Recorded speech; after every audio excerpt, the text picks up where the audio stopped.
10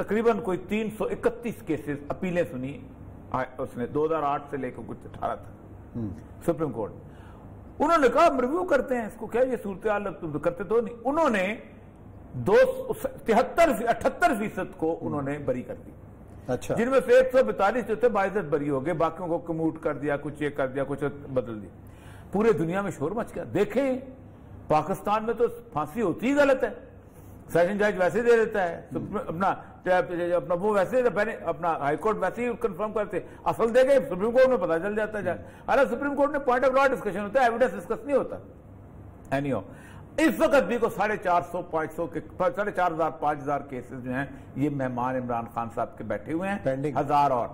اب اس میں مجھے یہ بتائیں, اگر آپ نے عابد علی اور دوسرا یہ شفقت ان دو کا اضافہ کرنا ہے اور میرے پیسوں سے انہوں نے جیل کی روٹیاں کھلانی تو نہ کراؤ بھائی, ان کو پاکستان میں اوپن پھرنے دو, کیونکہ اس طرح کے اور کلوں کو ریپ کریں گے. مسئلہ سارا یہ ہے, اب اس پہ سزا پہ بحث ہو رہی ہے. ایک پہلی تو بحث ہو رہی ہے کہ جی ایک صاحب اٹھتے ہیں فیصل واڈا صاحب, ان کو خمار چڑھتا ہے, وہ کہتے ہیں کیسٹریشن کر دو. پہلے سن لیتے ہیں کہا کیا تھا. فیصل واڈا وفاقی وزیر ہیں, انہوں نے کیا اس بارے میں کہا وہ سن لیں, پھر اس کے بعد گفتگو کرتا ہے. وہ لوگ بچیوں اور خواتین کے ساتھ ضابطیاں کر رہے ہیں, سرعام پھانسی کی سزا کا قانون کے اوپر جدوجہد کرنی ہے. تو کیسٹریشن یعنی کہ نامرد بنانے کی سزا آپ کو اللہ تعالیٰ کے حکم سے میں پاس کرا کے دکھاؤں گا اسمبلی میں, اور اپیل کا ٹائم بھی 2 ہفتے ہی ہو, تاکہ 1 مہینے میں سزا ہو, پھانسی کی سزا. اور اس سے پہلے جو تیزی سے قانون پاس کرانا ہے وہ ہے نامرد. 10 دن میں اس کا فیصلہ ہو, اور اس کے بعد کوشش پھر سے ہوگی کہ نامرد کے بعد چوک میں پھانسی پر ٹانگا جائے. اچھا جی, فیصل واڈا صاحب کی اس تجویز سے تو وزیر اعظم نے اتفاق کیا نامرد بنانے والے کے حوالے سے, لیکن پھانسی کے حوالے سے شاید ان متفق نہیں تھے فیصل واڈا صاحب سے. اچھا جی, وزیر سائنس اور ٹیکنالوجی جناب فواد چودھری صاحب نے بھی آج پارلیمنٹ کے اندر گفتگو کی اسی حوالے سے, اس کا بھی ایک جھلکی دیکھ لیتے ہیں اور پھر اپنے مہمانوں سے کرتے ہیں بات. کہ کیس میں جناب اسپیکر کیس صرف 2 ہفتے چلا, مجرم کو پھانسی ہوئی. اس سے پہلے مدثر ایک ایکیوز تھا, اس کو تو سنسار ہوا, اس کو پتھروں سے مارا گیا. البتہ بعد میں پتا چلا کہ مدثر جو ہے وہ تو ملزم ہی نہیں تھا, اور جو زینب کا قاتل تھا اسی نے ہی دوسری بچی کا ریپ بھی کیا تھا. حل صرف یہ ہے جناب اسپیکر کہ نظام انصاف میں اصلاحات کی جائے. کرمنل جسٹس سسٹم کے 4 حصے ہیں, پولیس, میڈیکل, عدالت اور جیل. ان چاروں جو شعبہ جات ہیں ان میں اصلاحات کی ضرورت ہے. پاکستان میں ریپ کیسز میں کنوکشن صرف 5% ہے جناب اسپیکر. اگر یہ شرح 80% ہوتی, 85% ہوتی, تو پھر ہم یہ بات کرتے کہ سزاؤں کو بڑھانے کی ضرورت ہے. ہمیں یہ مسئلے کا حل انصاف کے نظام میں بہتری لا کے نظام انصاف کو نافذ کرنا ہے. تشدد کو لیجٹیمائز کرنے سے معاملے حل نہیں ہوں گے. جی, حکومتی وزراء کی آپ نے باتیں سنی. ہمیں جوائن کیا اسلامی نظریاتی کونسل کے چیئرمین جناب قبلہ ایاز صاحب نے. السلام علیکم ایاز صاحب. السلام علیکم جی. عرفان قادر صاحب سابق اٹارنی جنرل وہ بھی ہمارے ساتھ موجود ہیں. قبلہ ایاز صاحب سے شروع کرتے ہیں. ایاز صاحب یہ بتائیے گا کہ یہ پبلک ہینگنگ کی بات ہو رہی ہے, یہ تو اس حوالے سے مختلف آراء پائی جا رہی ہیں, خود حکومتی حلقوں میں بھی اور بعض انسانی حقوق کی تنظیمیں بھی اس پر آواز اٹھا رہی ہیں. اسلام کے اندر اس کا کیا تصور ہے ایسے جرم میں ملوث افراد کی سزاؤں کے حوالے؟ اس میں زور یہ بھی وضاحت کر دیجیے گا کہ فساد فی الارض کا بھی ہے, کیونکہ اسلام کی تاریخ میں تو آج تک کبھی جیل کے اندر تو چھپ کے نہ سزا ہوئی ہے نہ پھانسی ہوئی ہے, کسی قسم کی کوئی سزا ساری پبلک کی ہوتی تھی. لیکن صرف یہ ہے تو یہ فساد فی الارض کی سزا جو ہے آپ صلی اللہ علیہ وسلم نے کیا دی تھی, خصوصاً وہ جو قبیلہ خصم اور ارینا لوگ جو تھے, عقل اور ارینا والے جو تھے. جی فرمائیے. دیکھیں جی, یہ جو اس وقت سنگین جرائم ہیں, جس طرح زینب قتل کیس قصور کا اور یہ لاہور سیالکوٹ لنک روڈ کا واقعہ جو ہے, یہ بہت ہی سنگین جرائم میں ہے اور یہ فساد فی الارض ہے. اس پہ حرابہ کی سزا ہو سکتی ہے جو جرم کی نوعیت کے مطابق مختلف ہو سکتی ہے. سخت سے سخت سزا ممکن ہے. جیل کے اندر بھی اگر سزا ہو ٹھیک ہے, یہ ہم مانتے ہیں کہ پبلک ہینگنگ برسر عام پھانسی پہ یورپین یونین کے تحفظات ہیں, لیکن اس سے سب سے بڑی بات یہ ہے کہ پاکستان میں سپریم کورٹ نے اس کو ممنوع قرار دیا ہے. تو اس کے لیے تو پھر سپریم کورٹ کے پاس ریویو میں جانا پڑے گا. لیکن ایک صورت یہ ممکن ہے کہ اگر جیل کے اندر سزا ہو تو قرآن پاک میں سزا کے نفاذ کے وقت طائفہ کا ذکر ہے. اس کا مطلب یہ ہے کہ ایک گروہ وہاں موجود ہو. جدید جو طریقے ہیں اس میں اگر میڈیا پہ اس کی تشہیر کی جائے تو وہ مقصد بڑی حد تک حاصل ہو سکتا ہے. تو یہ طریقے اس طریقے سے یہ ان ذرائع سے جو اس وقت قانون کے اندر موجود ہے یہ ممکن ہے. لیکن اصل مسئلہ جو پاکستان میں ہے وہ سزا کی شدت نہیں ہے بلکہ سزا کی یقینیت ہے کہ آیا اس بات کا یقین ہے لوگوں کو کہ سزا یقیناً ہوگی. ہمارے ہاں جس طریقے سے فواد چودھری صاحب نے کہا میں بالکل اس کے ساتھ اتفاق کرتا ہوں کہ عدالتی نظام اس قدر ناکارہ ہو چکا ہے اور اس قدر ایک طویل نظام ہے اس میں کہ ایک تو یہ بہت مہنگا ہے. غریب آدمی کے بس کی بات نہیں کہ وہ سول کورٹ میں پھر سیشن کورٹ میں پھر ہائی کورٹ میں اور پھر سپریم کورٹ تک تو لاکھوں روپے خرچ ہوتے ہیں.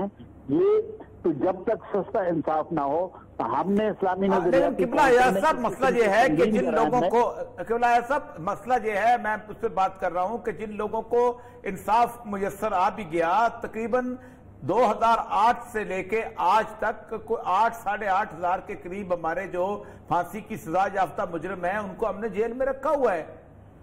تو وہ تو آپ نے مذاق اڑا دیا جسٹس سسٹم کا.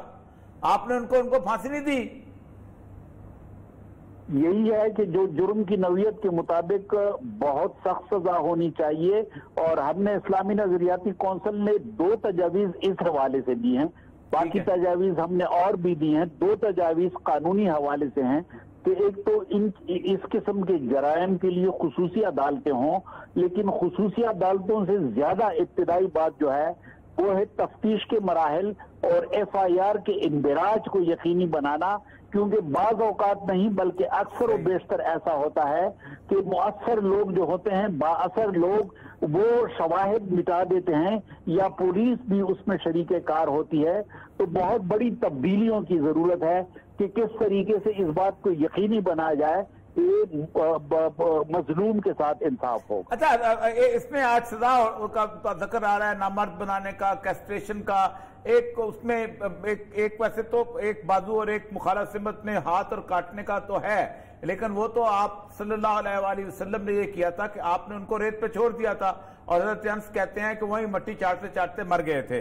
تو کیا اس طرح کی عبرت کا نشانہ بنانے کے لیے اعضاء کو کاٹ کے ان کو پھر بعد میں پھانسی چڑھایا جا سکتا ہے؟ یہ جرم کی نوعیت پہ ہے. خصوصی سزا اس وقت ہوئی تھی حرابہ کی سزا قرآن پاک میں ذکر ہے. اس پہ نفی عن الارض یعنی جلاوطن کرنے کی بات. لیکن اس وقت ظاہر ہے کہ جلاوطنی تو مؤثر نہیں ہوگی لیکن مخالف سمت سے اعضاء کے کاٹنے کی گنجائش حرابہ کے اندر ہے. اگر یہ سزا نہ بھی ہو تو جیل کے اندر جو پھانسی ہے جو کہ اسلامی نظریاتی کونسل نے بھی اس کی تجویز دی ہے اور خصوصی عدالتیں کہ اس میں یہ ہے کہ طائفہ کی موجودگی کو یقینی بنایا جائے اور میڈیا پر اس کی تشہیر کی جائے. لیکن دوبارہ میں عرض کرتا ہوں کہ اصل جو اس پہ پہلو ہے وہ سزا کی یقینیت ہے اور جلد از جلد انصاف کی فراہمی ہے. جلد از جلد انصاف کی فراہمی کی بات ہو رہی ہے. عرفان قادر صاحب سینئر قانون دان ہیں, سارے سسٹم کو قریب سے دیکھتے بھی ہیں. فواد چودھری صاحب نے بھی بات کی کہ سزائیں تو پہلے سے بھی موجود ہیں لیکن کنوکشن ریٹ جو ہے وہ کتنا کم ہے. اس حوالے سے پہلے سے جو سزائیں موجود ہیں اس پر عمل نہیں ہوتا, نئے قانون کیوں بنائیں؟ کیا کہیں گے آپ اس پہ؟ جی میں بالکل ابھی جو ویوز ایکسپریس کیے ہیں اسلامی نظریاتی کونسل کے چیئرمین قبلہ ایاز صاحب نے اور یہ جو فواد چودھری صاحب کا بھی جو ویو سامنے ہے میں بظاہر اس سے متفق ہوں. بات بالکل ٹھیک ہے کہ ہمیں سب سے پہلے تو اپنا عدالتی نظام جو ہے اس کو درست کرنا ہے, اس کو بیف اپ کرنا ہے, پھر اس پائے اور اس کمپٹنس کے لوگ لانے ہیں اور وہ تفتیش میں بھی لانے ہیں اور ہر لیول پہ لانے ہیں اور اس ہائی موریلٹی کے لوگ لانے ہیں جو کہ جن کا کہ کردار جو ہے وہ بالکل بے داغ ہو تاکہ جب وہ سزا دیں تو اس کی لیجیٹمیسی جو برقرار ہو سکے. اب جب ایک شخص جس کا کہ اپنا کانڈکٹ جو ہے وہ پاسٹ میں ٹینٹڈ رہا ہے وہ جب یہ سزا دے گا, فار ایگزامپل اگر ایک جج صاحب جو ہیں جن کے بارے میں ایک عام امپریشن ہے کہ وہ تو جی شراب بھی پی لیتے ہیں, اور ان کے پاس کیس آ جائے شراب کا اور وہ سزا دے دیں, تو اس طرح کی سزا کی کیا لیجٹمیسی ہوگی؟ تو لہذا اگر ہم نے یہ اس طرح کی افینسز جن میں کہ وائلنس بھی ہے اور جس پہ کہ سیکشولیٹی بھی ہے, تو وہ لوگ اس سارے پروسیس میں ملوث ہوں جن کا کہ اپنا کانڈکٹ ابو بورڈ ہے, اور اگر وہ لوگ جو کہ خود بے راہ روی کا شکار ہیں اگر وہ زنا پہ اور زنا بالجبر پہ جن پہ خود عادت لگتی ہے کریں گے تو اس کی کیا سینکٹیٹی رہ جائے گی معاشرے میں, اور کس حد تک لوگ اس کو سیریس لیں گے؟ سرعام جو پھانسی دینے کی بات ہو رہی ہے عرفان قادر صاحب, اس حوالے سے قانون سازی کے لیے آپ کس حد تک آپ اس پہ اتفاق کریں گے؟ جو آوازیں اٹھ رہی ہیں کیسے سنگین جرائم میں ملوث افراد کو سرعام چوک میں لٹکا, کیونکہ آپ کے باقی تمام سزائیں جو ہیں وہ تو سرعام ہوتی ہیں, آپ کا سارا justice system that's an open court, تو ایک صرف پھانسی کے اوپر بات ٹکی جاتی ہے کہ اس کو نہیں سرعام کرنا, باقی جیل بھی بندہ سرعام جائے, باقی اور سب کام چکی بھی سرعام پیسے. تو ابھی یہ بڑا انٹرسٹنگ یہ بات کی ہے اوریہ صاحب نے کہ ایک طرف تو اوریہ صاحب نے خود کانسٹیٹیوشن کا حوالہ دیا اور کہا کہ کوئی بھی جو قانون ہے وہ اسلام کے منافی نہیں بنایا جائے گا. صحیح ہے. اور پھر اسلام کی جب ہم بات کرتے ہیں تو اسلام سے ہم منطق ہرگز نہیں نکال سکتے. صحیح ہے. لیکن انفارچونیٹلی جب اسلام کی تشریح ہوتی ہے تو ہم منطق نکال دیتے ہیں اور جوش جو ہے وہ اس پہ اوور کم کر دیتا ہے منطق کو. تو یہ اسلام نہیں ہے کہ منطق جو ہے اس کو پسے پشت ڈال دیا جائے, بلکہ اسلام تو ہے ہی منطق. تو اگر ہم منطق کو دیکھیں تو کانسٹیٹیوشن میں 2 آرٹیکلز ہیں. ٹھیک ہے. ایک آرٹیکل یہ ہے جو کہ رائٹ ٹو لائف کے بارے میں ہے کہ nobody will be deprived of life except in accordance with the law. ٹھیک. اور دوسرا آرٹیکل ہے ڈگنیٹی آف مین. یہ دونوں آرٹیکل اس پہ انووک کیے جا سکتے ہیں. اب جہاں تک رائٹ ٹو لائف کا تعلق, تو اگر آپ کسی کو ڈپرائیو کرتے ہیں لائف سے تو وہ جو ڈیپریویشن ہے قانون کے تحت وہ پروپورشنیٹ ہونی چاہیے, اس کا تناسب وہی ہونا چاہیے جتنا کہ وہ ایکٹ جو ہے وہ خراب تھا, یا جتنے کہ اس ایکٹ کے ذریعے سے فار ایگزامپل اگر کسی نے کسی کو مار دیا, قتل کر دیا, تو پھر اس کی جان بھی جانی چاہیے. یہ پروپورشنیٹ ہے. ٹھیک ہے, بالکل ٹھیک. لیکن ایسی سزا جیسے کہ ایک جج صاحب نے کہا کہ جنرل مشرف کو 3 دن کے لیے لٹکا دیں ان کی لاش کو, اور بڑا جذبہ کریٹ کر دیا, تو یہ چیز جو ہے یہ بالکل پروپورشنیٹ نہیں ہے. اور وہاں سزائے موت کی پروپورشنیٹ نہیں تھی مشرف صاحب کے کیس میں, کیونکہ اس کیس میں جب وہ خون ہوا تھا تو ایک کسی اس میں یہ ایلیگیشن نہیں تھی کہ کسی کو مار دیا گیا تھا. یہ ضرور ایلیگیشن تھی کہ ججوں کو پابندے سلاسل کر لیا تھا, لیکن یہ کہیں نہیں تھا کہ کسی جج کو کوئی سزا بھر بھی کوئی خراش بھی آئی. اچھا عرفان خان صاحب, یہاں ایک اور چیز آپ سے جی آپ سے تازہ اس کیس کے بارے میں پوچھنا ہے کہ یہ اس وقت جو صورتحال بنی, اب اس کو کر رہے ہیں لوگ زینب کیس کے ساتھ اکویٹ. زینب میں وکٹم کی ڈیتھ ہو گئی تھی تو آپ کے پاس کنکلوسیو ایویڈنس جو تھا وہ صرف یہی رہ گیا تھا جسے ہم ڈی این اے کہتے ہیں. یہاں پر آپ نے وکٹم زندہ ہے اور وکٹم کی ٹرائل اگر اب ہونا ہے تو آپ نے جو تصویریں پہلے لگا دی ہیں اور آپ نے جو مشہوری کر دیا, اس کی شناختی پریڈ کی کیا حیثیت ہوگی اگر وہ جا کے اپنا ہاسٹائل ہو جاتا ہے جو جہاں پر 164 کے بیان میں, تو یہ کیس کو لے کے جا رہے ہیں یہ لوگ میڈیا کے چکر میں. یہ آپ بالکل صحیح کہہ رہے ہیں اوریہ صاحب. یہاں پہ آپ دیکھیں کہ جب بھی کوئی افینس ہوتا ہے, خواہ وہ اس طرح کا گھنونا جرم ہے جس میں کہ ریپ ہے, جس میں کہ اور ریلیٹڈ افینسز ہیں, یا کوئی کرپشن کا میٹر آ جائے, یہ تمام میٹرز میں میں نے دیکھا ہے لیٹلی اشتہار بازی پہلے شروع ہو جاتی ہے. سنجیدہ ممالک میں یہ جو انویسٹیگیشنز ہے, تفتیش ہے, وہ تب تک کانفیڈینشیل رہتی ہے جب تک کہ وہ مکمل نہ ہو جائے. لیکن یہاں پہ جب پریشر آتا ہے حکومت پہ تو حکومت جلدی سے چیزیں باہر نکالنا شروع کرتی ہے بتانے کے لیے کہ جی ہم نے تو پکڑ لیا ہے مجرموں کو اور ملزموں کو, اور بس ہم نے ایک دن میں ریکارڈ قائم کر دیا. اور اس ریکارڈ قائم کرنے کے لیے ایسی چیزیں لائی جاتی ہیں کہ ایونچولی اس کا فائدہ جو ہے وہ پروسیکیوشن کو نہیں ہوتا بلکہ وہ ڈیفینس کو ہوتا ہے. تو یہ ایک بہت بڑی ویکنیس ہے. حکومتوں کے ہاتھ پاؤں اس بات پہ نہیں پوچھ جانے چاہیے کہ اگر کچھ ہو گیا تو اب انہوں نے اپنی کارکردگی دکھانی ہے, بلکہ کارکردگی دکھانے سے زیادہ ایکچولی کارکردگی کرنا جو ہے اس کو پایہ تکمیل تک پہنچانا وہ زیادہ ضروری ہے کہ ایکچوئل کارکردگی ہو, نہ کہ ایک دکھاوا ہو. لیکن سم ہاؤ جب یہاں پریشر پڑتا ہے تو پھر ہر کوئی جو بھی اس طرح کے شعبے سے منسلک ہے, جس کا کام ہے کہ لا اینڈ آرڈر مینٹین کرے, وہ پھر ہر قسم کی باتیں پہلے شروع کر دیتا ہے، جو کہ میں آپ سے ایگری کرتا ہوں عوریہ صاحب سے۔ قبلہ یاز صاحب کو میرا خیال ہے جو بات یہ ہوتی ہے قبلہ صاحب، پارلیمنٹ کے اندر ساری گفتگو ہو رہی ہے سخت سزاؤں کی امپلیمنٹیشن کے حوالے سے، تمام تر بحث ہوتی ہے، کیا کسی سطح کے اوپر اسلامی نظریاتی کونسل سے کوئی کنسلٹ کیا گیا ہے کہ بتائیں جی اس صورتحال میں ہم کیا کریں؟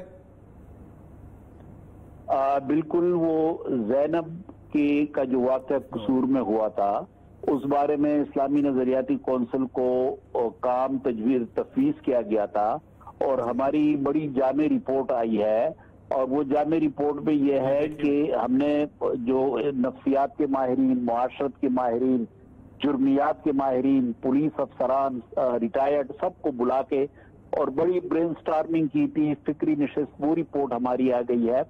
اس میں مختلف ہم نے تجاویز دی ہیں تعلیمی اداروں کے لیے، والدین کے لیے، ممبر و محراب کے کردار کے حوالے سے، ذہن ساز اداروں کے لیے، اور قانونی حوالے سے دو ہم نے میجر تجاویز دی ہیں، ایک وہ خصوصی عدالتوں کی اور ایک تفتیشی ابتدائی FIR کی جو تھانہ ہے کہ اس کی بنیاد پہ ماہرین پولیس والے ہوں کہ اس قسم کے سنگین جرائم کی فوری طور پہ اس کا اندراج ہو اور پھر تفتیشی مراحل کو یقینی بنا دیا جائے تاکہ باثر لوگ وہ شواہد کو مٹا نہ سکیں۔ اور اس کیس کے حوالے سے کسی نے رابطہ کیا کہ اس کیس میں آپ بتائیں خاص طور پہ جو سرعام پھانسی کی سزا ہے اور کس طریقے سے اس پہ امپلیمنٹ کیا جائے؟ آپ نے خود تجویز دی کہ جیل کے اندر ہو، لیکن اس میں حکومت نے کوئی رابطہ کیا ہے؟ بالکل، سرعام پھانسی پہ پہلے ہی سے حکومت اور ہمارے درمیان ایک تعامل رہا ہے، اور وہ ہماری طرف سے سفارش بھی گئی ہے، حکومت کی طرف سے سوال بھی کیا گیا تھا۔ یہ زینب کیس کے حوالے سے میں بات کر رہا ہوں، لیکن اس پہ ہماری رپورٹ موجود ہے۔ جی ہاں، جو میں نے رپورٹ دیکھی ہے بڑی تفصیلی رپورٹ ہے، لیکن اس رپورٹ کا تو کچھ بھی امپلیمنٹ نہیں ہو سکا، نہ خصوصی عدالتیں بنی ہیں، نہ کوئی۔ اب دیکھیں نا، میں آپ جب بتائیں کہ یہ خاتون جو ریپ والی ہوتی ہے اکثر رپورٹ نہیں کرتی، کیونکہ جو ایٹماسفیئر ہے خصوصی کوئی اس کا ہے ہی نہیں، وہی مردوں کے درمیان خصوصی تھانے کے اندر جانا ہے، نہ کوئی تفتیش کی صورت ہے، نہ اس کی عزت ہے، نہ کوئی رسپیکٹ ہے، اور جس طرح اس کو دیکھتے ہیں، یہ تو میں نے آپ کی رپورٹ دیکھی ہے، بہت زبردست ایسوسیشنز ہیں اس کے اندر ہی۔ ہاں جی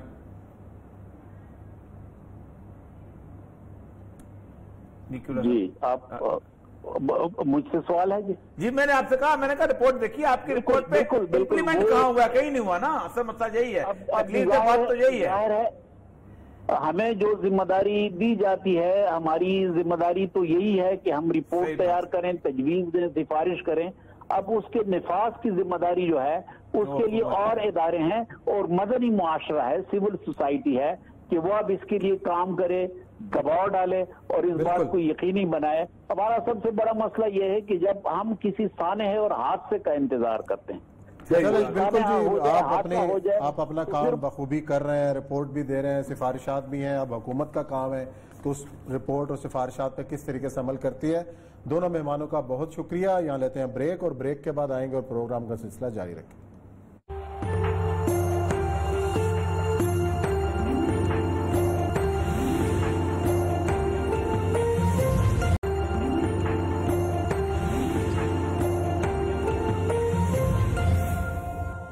جی ناظرین، پروگرام میں بریک کے بعد خوش آمدید کہتے ہیں آپ کو۔ ایک بار پھر بڑی خبر یہ آ رہی کہ بحرین نے بھی اسرائیل کو تسلیم کر لیا۔ UAE کے بعد بحرین ایک اسلامی ملک ہے، کیا اس پر فلسطینی قیادت نے شدید رد عمل کا اظہار کیا ہے؟ کیا عوریہ صاحب شدید رد عمل کا اظہار کرنے کے علاوہ کچھ چارہ ہے فلسطینیوں کے پاس؟ دیکھیں، فلسطینی ہوں یا سعودی عرب ہوں یا باقی سے بڑی تفصیل سے بات بھی کر چکے ہوئے ہیں، بہت سب کچھ ہوا ہے۔ اس وقت بنیادی طور پر اسلام کی اور کفر کی کوئی جنگ وہاں نہیں ہو رہی، اس وقت وہاں پر ہو رہی نیشنلٹیز کی جنگ، اور صدیوں سے ہو رہی ہے۔ اچھا، آپ کو پتہ ہے کہ جس وقت 1948 کی جنگ ہوئی ہے تو اس کو کوئی اسلام اور کفر کی جنگ کہتا، اس کو عرب اسرائیل جنگ کہتے تھے، اور عرب اسرائیل جنگ بھی اس لیے کہتے تھے کہ عربوں نے کہا تھا کہ یہ ہمارا ایک یہاں پر رہنا ہے، ہمارا ہوم لینڈ ہے جس پہ قبضہ کیا ہوا ہے، اور عرب ہی اس کے اندر گئے تھے، عربوں کے علاوہ کوئی اور ملک نہیں گیا تھا۔ بالکل صحیح بات، ٹھیک، نہ انڈونیشیا گیا تھا، نہ ملیشیا گیا تھا، نہ قبلہ پاکستان کے، پاکستان نے پیسے ویسے دیے تھے، وہ میں ایک بات کر چکا ہوں بہت تفصیل سے، لیکن اس کے علاوہ کچھ نہیں ہوا تھا، مسلمانوں کی کوئی جنگ نہیں۔ 1967 کے اندر بھی عرب لڑے تھے، ٹھیک ہے، ٹھیک ہے،